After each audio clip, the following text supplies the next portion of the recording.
Hello and welcome to my little shop.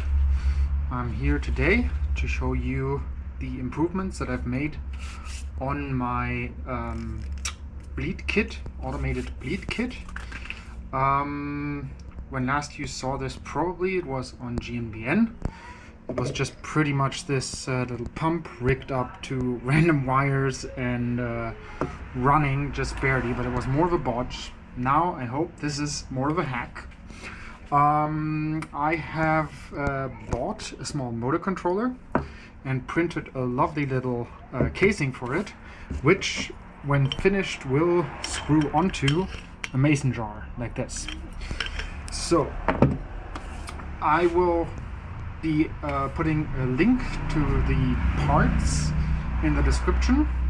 Obviously you don't have to buy the exact same parts, but I mean, if you want to use my 3D print, they should be the same parts, since it's customized exactly for this.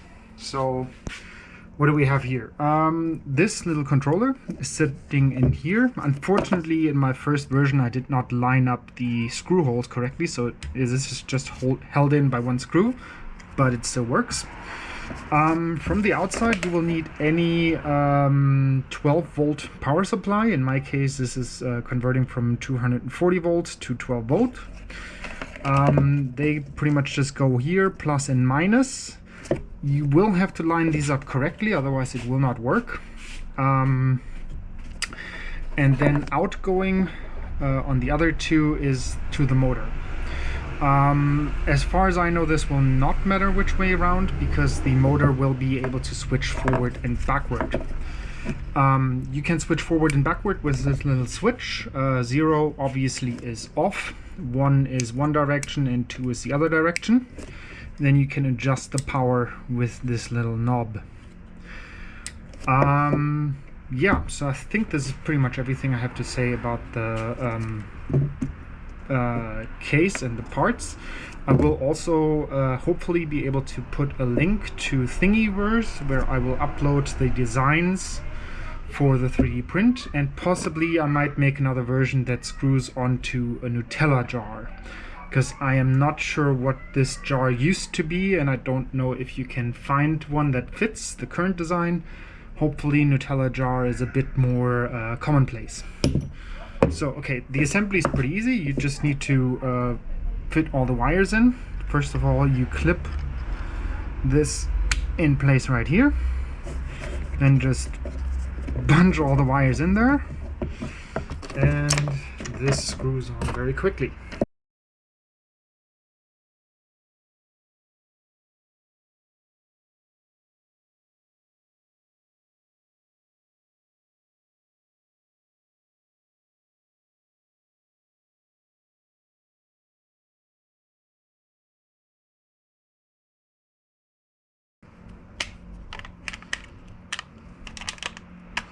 Now don't do this too tight, otherwise you might strip the threads.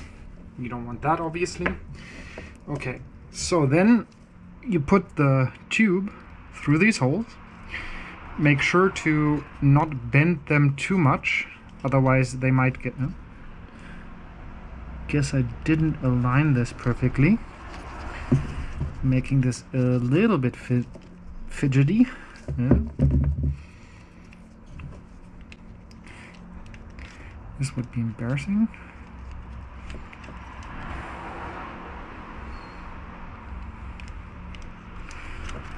There we go. So it comes out the bottom.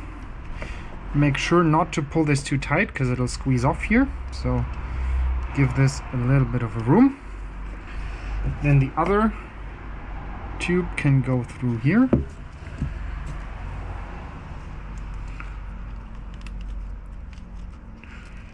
There we go. Now this part is optional, but I have printed a little holder for the bottom. It works like this. There's 2 magnets. Whoops. One magnet, be sure to make the orientation correctly, goes in here, so that the magnet has either the plus or the minus this way, not this way or this way. Then you put the hoses through here, one this way, one that way. Make sure there is enough. Whoops, that was the wrong one. And drop this into the jar. Now you can use the other magnet to secure it in place at the bottom. Oops, now this did not work out so well.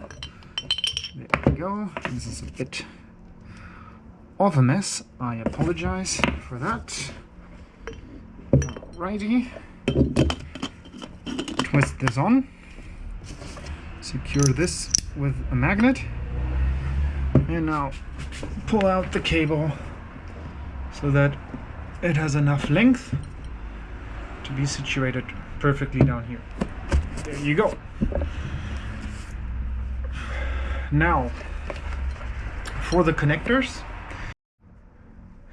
I found this part in the bleed kit for RockShox Reverb.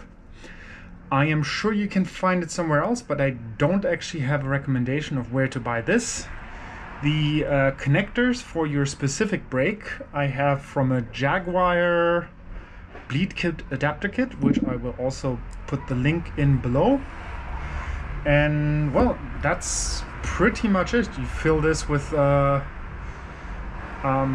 the bleed fluid, connect this to your brakes or whatever you want to bleed, plug it in, and now you can turn it on. Yeah.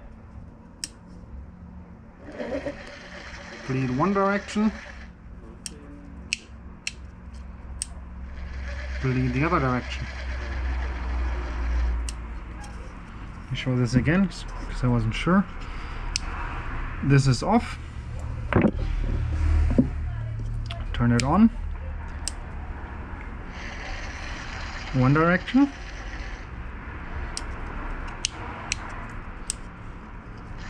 The other direction. And that's pretty much it. I hope you like it. Since this is not really a professional channel, I don't really need a subscribe, but I would surely be glad if you leave a like or a comment.